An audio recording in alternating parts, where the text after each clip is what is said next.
Bismillahirrahmanirrahim. Assalamualaikum warahmatullahi wabarakatuh. Baik teman-teman, bertemu lagi dengan saya Andania Khalisatul Mukhlisah yang akan bersama-sama teman-teman untuk membahas atau mengkuliti trilogi Ukhuwah Indonesia. Jadi kita tahu bahwa saat ini, bahkan dari kemarin hingga saat ini, bahkan mungkin di masa depan, ada banyak sekali konflik yang terjadi khususnya di Indonesia. Mulai dari konflik perselingkuhan, mulai dari konflik ekonomi, politik, perbedaan pendapat, kemudian banyaknya tafsir keagamaan, dan berbagai konflik lainnya yang tentu saja mengganggu persaudaraan kita. Sehingga kita sama-sama akan mendiskusikan atau membahas mengenai trilogi Ukhuwah. Ukhuwah berarti persaudaraan yang bisa kita simpulkan atau kita sebut sebuah toleransi. Makna padatnya begitu. Kemudian yang pertama apa? Ada 3 macam ukhuwah, mulai dari ukhuwah Islamiyah, kemudian ukhuwah Wataniyah, dan yang terakhir adalah ukhuwah Basyariyah. Yang pertama yakni ukhuwah Islamiyah.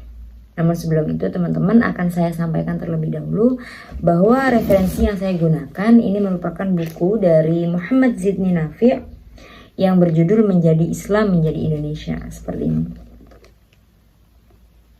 Nah, yang pertama yakni ukhuwah Islamiyah. Jadi ukhuwah Islamiyah ini tentu saja modal awal bagaimana kita beragama, menghargai persaudaraan antara agama kita, khususnya agama Islam tentu saja.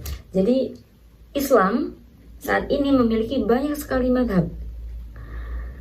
Banyak sekali itu mulai dari madhab Syafi'i, Hanafi, Hambali, Maliki yang tentu saja memiliki perbedaan karena disesuaikan dengan zaman wal makan. Jadi disesuaikan dengan tempat dan waktu.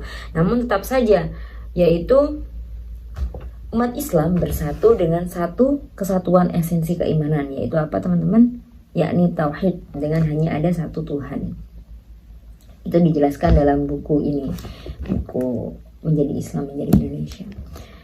Kemudian ada salah satu ayat Al-Quran yang berbunyi, A'udzubillahi minasyaitonirrajim, Bismillahirrahmanirrahim, Innamal mu'minuna ikhwah.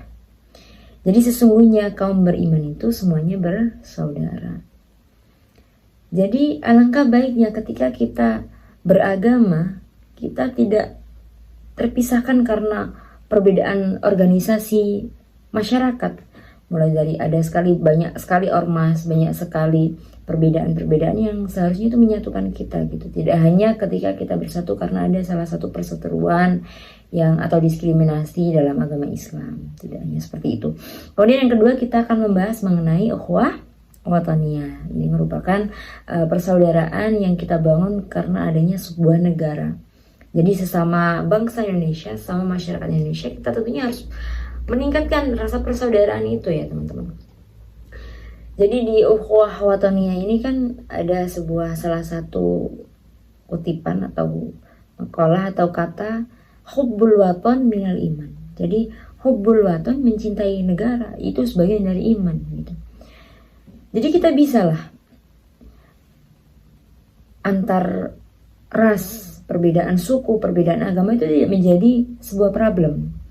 Jadi dimanapun, kapanpun, selagi itu kita berpijak di Indonesia, tentunya kita harus merawat bagaimana bangsa Indonesia tetap berkoordinasi, menjalin hubungan yang baik, sehingga tidak menimbulkan konflik-konflik seperti itu. Kemudian yang terakhir, betul, ini merupakan ukhuwah Basyariyah.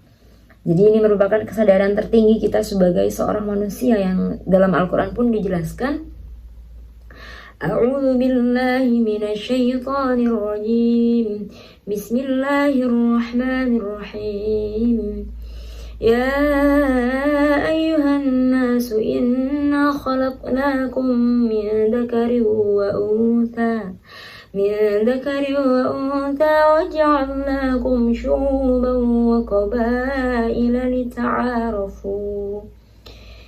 Jadi wahai manusia, baik kamu laki-laki maupun perempuan, kami menciptakan kamu dari seorang laki-laki dan seorang perempuan dan menjadikan kamu berbangsa-bangsa dan bersuku-suku supaya kamu saling mengenal. Jadi jika kita dimaksudkan di sini adalah keseluruhan umat manusia secara keseluruhan saling mengenal sehingga kita bisa menciptakan kerukunan. Untuk apa menanam benih-benih kebencian jika kita bisa menanam benih-benih kesuburan dari rasa persaudaraan itu sehingga tidak memunculkan sebuah konflik. Bahkan jika ditinjau secara teologis Islam bahwa yang membawa pesan-pesan persaudaraan abadi itu umat Islam, karena Nabi Muhammad diutus wa ma arsalnaka illa rahmatan lil alamin. Jadi untuk rahmat bagi seluruh alam. Rahmat di sini berasal dari kata rahim, yaitu rahim ibu. Sehingga kita semuanya ini dari rahim mana? Rahim ibu, bukan rahim ayah, bukan rahim bapak. Jadi tentunya kita semua ini bersaudara, gitu teman-teman.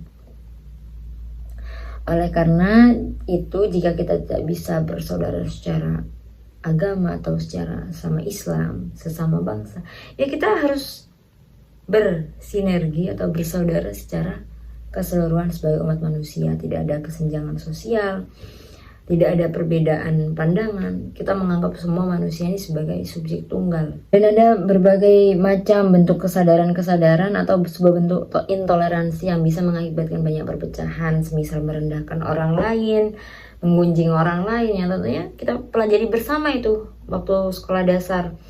Dan juga menggunakan simbol-simbol identitas sebagai sebuah perpecahan, bukan sebagai bentuk kekuatan kita. Kita tahu teman-teman bahwa Indonesia ini merdeka karena kita sama-sama, bukan karena kita setiap ada kerajaan itu. Jadi saya berharap, tentunya kita berharap bahwa kita harus membangun secara bertahap, mulai dari ukhuwah Islamiyah, ukhuwah wataniyah, hingga ukhuwah basyariyah. Mungkin itu saja yang bisa saya sampaikan. Wassalamualaikum warahmatullahi wabarakatuh.